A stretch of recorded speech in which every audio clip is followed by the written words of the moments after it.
साधु पहले मंत्र जाप करना सीखता है और बाद में वो चमत्कारी बनता है, पर भारत के कुछ महाज्ञानी बाबा पहले चमत्कार करके दिखाते हैं और मंत्र जाप के बारे में जीरो।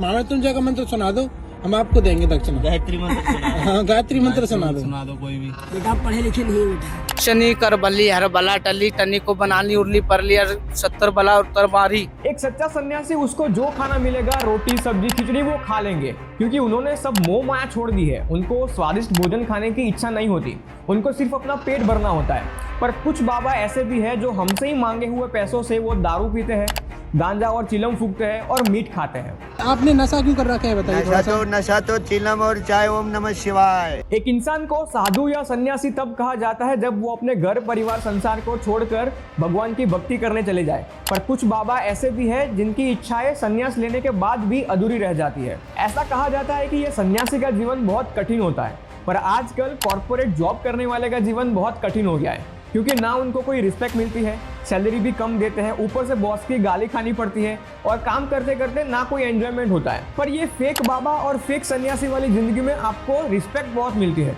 लोग बाबा बाबा कहकर आपके पैर छूने आते हैं, आपको पैसे भी अच्छे खासे मिल जाते हैं और हर वक्त आप गांजा और दारू के नशे में भी रह सकते हो। तो आजकल ये सच्चा सन्यासी कौन है और झूठा सन्यासी कौन है वो पहचानना बहुत मुश्किल हो गया है। तो आज हम यही फर्क पहचानने की कोशिश करेंगे। मेरा नाम है मनन सोने जी और मैं उनके वीडियोस बनाता हूं जो लोगों को ठगते हैं तन मन धन से। सबसे पहले मैं आपको एक डिस्क्लेमर देना चाहता हूं कि इस वीडियो में मैं जो भी बातें बताने वाला हूं वो ना ही किसी धर्म के अगेंस्ट में है और ना ही किसी धर्म के तरफ से है। ये सिर्फ उनके बारे में है जो धर्म के नाम पर ढोंग करके लोगों के साथ गलत काम करते हैं। देखिए, भारत में 40 से 50 लाख साधु संत हैं और उसमें से कई लोग जंगलों में गुफाओं में रहते हैं, कई लोग रास्तों पर झोपड़ा बनाकर रहते हैं और कई लोग हमारे जैसे घर में रहते हैं। और कोई इंसान का साधु और सन्यासी होने का कोई सर्टिफिकेट नहीं होता, तो फिर आप सिर्फ उनको देखकर बता सकते हो कि ये नॉर्मल इंसान है या साधु संत है। और उसमें से भी ये सच्चा साधु है या फिर ये सिर्फ सन्यासी होने का ढोंग कर रहा है वो बताना थोड़ा मुश्किल हो जाता है। पर कुछ चीजें जो मैंने एनालाइज की है उनको पहचानने की आइए जानते हैं। सबसे पहला है चमत्कार दिखाना। जो फेक साधु होंगे और जो साधु होने का ढोंग कर रहे होंगे वो सीधा ही आके आपको चमत्कार दिखाएंगे, क्योंकि उसके अलावा उनको कुछ नहीं आता। ये जमीन से आग निकाल देंगे या फिर कहीं से रुद्राक्ष निकाल देंगे या फिर अपनी जटा से पानी निकाल देंगे 2-3 बूंद। ओम नमः शिवाय गंगा माँ वैष्णो गंगा माँ। ओहो, ये क्या बाबा चमत्कार? जा बेटा। ओहो बाबा, हम उघड़ बाबा बेटा। और ये सारी सिर्फ एक ट्रिक होती है, ये सिर्फ एक हाथ चालाकी होती है ताकि लोग उन पर विश्वास कर ले। पर अगर आप उनको कोई सवाल पूछो, जैसे कि आप गायत्री मंत्र सुनाइए या फिर कोई भी दूसरा मंत्र सुनाइए। गायत्री मंत्र नहीं आता आपको? हैं? भगवान शिव के बारे में कुछ बता दीजिए। कुछ नहीं पता है तो काय के साधु हो आप? हम हमें मंत्र सुनाओगे? मंत्र चलो मंत्र तो याद नहीं होगा महाराज जी को, लेकिन इतना पता होगा। अच्छा, इतना पता होगा। दशरथ जी के बेटों का नाम बता दो। 4 पुत्र थे ना दशरथ जी के, उनके नाम ये बता फिर दो। ये बवाल नहीं हम कर पाते हम। अच्छा, बवाल है ये। आप बवाल हिंदू लग रहा हो? आपको ये? आप हिंदू हो हिंदू ना? है साहब। तो अपना ये बताओ धर्म कौन सा है, ये बताओ। अपना भोलेनाथ है। अरे धर्म कौन सा धर्म? अपने धर्म का नाम नहीं पता आपको? इनको कुछ नहीं आता और अगर कोई मंत्र सुना भी देगा तो वो भी गलत। ओम भूर्भुवः स्वः परसो धीमहि धियो न प्रचोदयात् नमो नमः। हैं? नमो नमः। ये देखो गायत्री मंत्र सुनाया है, बहुत सुंदर बहुत सुंदर। आप इनसे पूछिए कि दशरथ राजा के कितने बेटे थे, उनका क्या नाम था? राम लक्ष्मण और भरत चरत। भरत था, हाँ एक लक्ष्मण था। हैं? हाँ। अरे एक वो क्या कहेंगे दिमाग में मेरा, चरत था। अच्छा। अरे एक अफसर और था, उसका 4 बेटे हुए थे। हाँ। या फिर आप उनसे पूछ लीजिए कि हमारे वेद कितने हैं और उनके नाम क्या है। ग्रंथ पता है? ग्रंथ कितने होते हैं? कितने होते? कितने हो तुम बताओ? 104 ग्रंथ होते हैं। 104 ग्रंथ नाम बताओ। नाम बताओ। 10 के नाम बता दो 104 में से। नाम बता दो 10। वेद बता दो, वेद कौन से हैं? बंद 4 करो। इनको कुछ नहीं पता और ये साधु बनकर घूम रहे हैं। इनको ये तक नहीं पता कि उन्होंने किस चीज का टीका लगाया हुआ है माथे पे और इसका महत्व क्या है। मतलब आपको ये भी नहीं पता है कि आप कौन सा टीका लगाते हैं? ये टीका जो है सिर्फ संप्रदाय। आप कौन सा लगाए हैं, आपको पता है?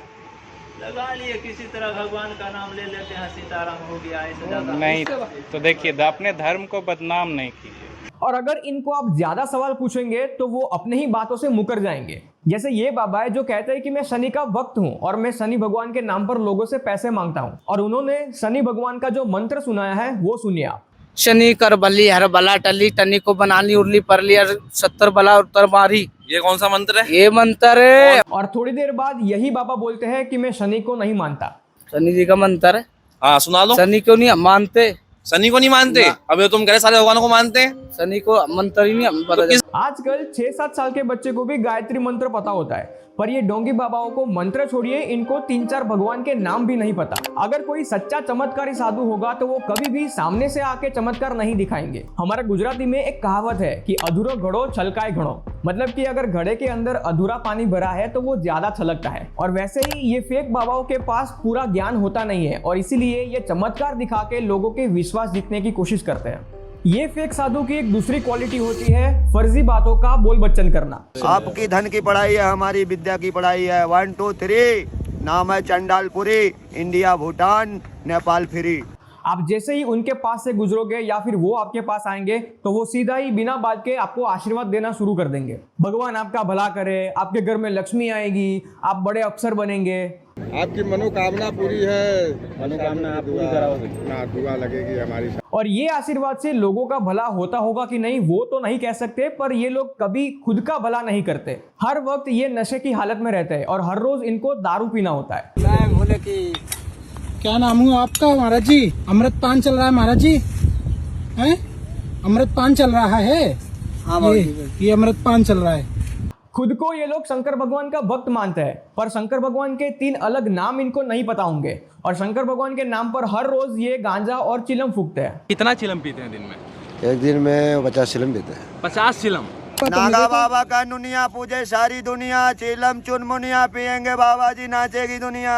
हम नागा साधु है, हम औगण बाबा है, ऐसा बोलकर ये दारू के साथ साथ मीट भी खाते हैं और गुटखा तो पूरे दिन इनके मुंह में चलती रहती है। एक क्वार्टर पीते बाबा, घोड़ा बाबा क्वार्टर पीते बेटा, गोश्त मच्छी भी खाते हैं, सब खाते हैं। मतलब कि इनके अंदर कोई साधु गुरु सन्यासी के कोई गुण देखने को नहीं मिलते सिवाय इनके कपड़ों के।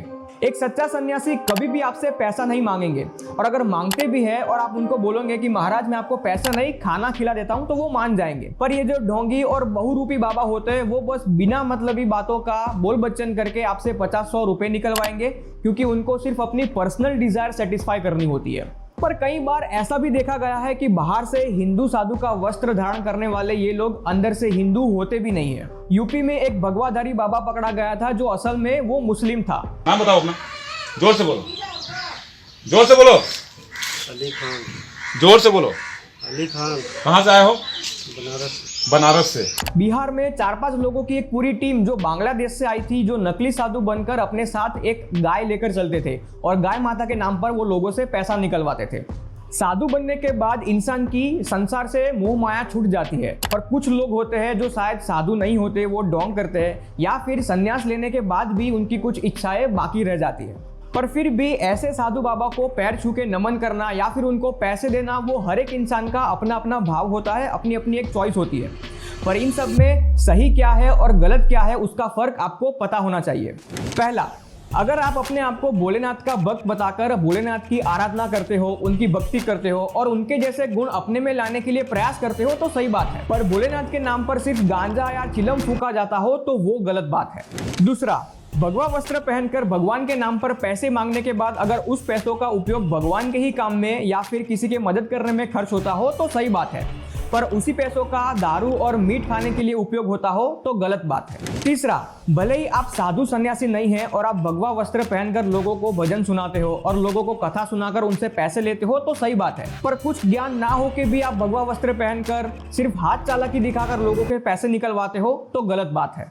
इसी तरह से मैंने बागेश्वर धाम और इस्कॉन के ऊपर डिटेल्ड वीडियो बनाया हुआ है और उसकी लिंक मैंने डिस्क्रिप्शन में अटैच कर दी है, आप वो जरूर देखिएगा। अगर कोई साधु बाबा और सन्यासी से हमारा कल्चर अगर जिंदा रहता है और उनसे हमें कुछ सीखने को मिलता है तो उनके बारे में बात होनी चाहिए, पर अगर वो गलत तरीके से लोगों के पैसे निकलवाते हैं और उसी पैसों का वापस गलत कामों में उपयोग होता है तो उनके बारे में भी बात होनी चाहिए तन मन धन से।